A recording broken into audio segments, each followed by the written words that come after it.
দৰ্শকসকলৰ জ্ঞাতাৰ্থে মই জনাওঁ যে পৰিধি শৰ্মাৰ যিটো নাম লৈছিলোঁ সেইটো মই একমাত্ৰ অকল কেৱল লিখা মেলাৰ জগতৰ কাৰণেহে সেইটো ছদ্মনামটো লৈছিলোঁ।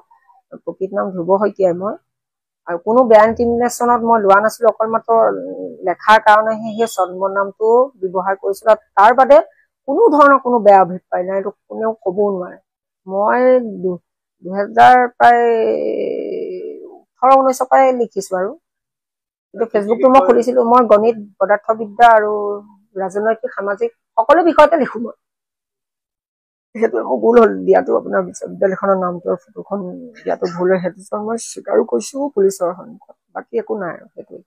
মই আকৌ কেৱল লেখা নাম যেতিয়া মোৰ নামত প্ৰথম লিখিছিলোঁ তেতিয়া মই বিভিন্ন ভাবুকি পাইছিলোঁ। মানে লেখাবিলাক অলপমান কাঢ়া হয়, কাঢ়া লিখা লিখিলে মোক ফোন কৰি কয় এইটো উঠাই মাৰি এনেকুৱা তেনেকুৱা। সেইকাৰণে মই ভাবিলোঁ কাল্পনিক নাম এটা লৈ লোৱা ভাল হ'ব। সেইটো কাৰণে মোৰ বেয়া ইণ্টিমিনেশ্যনৰ কাৰণে কোৱা নাই, মই অকল লিখা মেলাৰ কাৰণেই ছদ্মনামটো ব্যৱহাৰ কৰিছিলোঁ।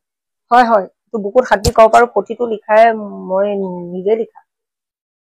কলেজত পঢ়িছিলোঁ মই, গণিত বিভাগত পঢ়িছিলোঁ। BSc কৰা হ'ল, MSc নকৰিলোগৈ, দেউতা ঢুকালে।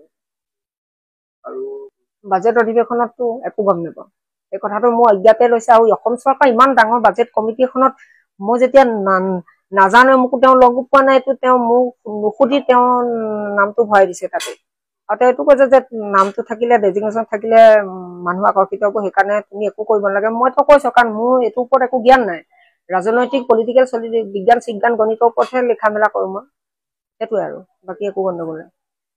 মানসিকভাৱে হতাশ হৈ গৈছে, ইমানকে কিছুমান মানে ইয়াৰে 20% সত্য হলেও 80% সম্পূৰ্ণ এইটো মনে সজা অভিযোগ। আৰু চবে মোক যিখিনি হিতাকাংক্ষী চবে, ময়ো ভাবো মোৰ লেখাবিলাক বন্ধ কৰাটোৱে প্ৰথম লক্ষ্য হৈছে, লেখাবিলাক কলমটো গতি ৰুদ্ধ কৰিব লাগে।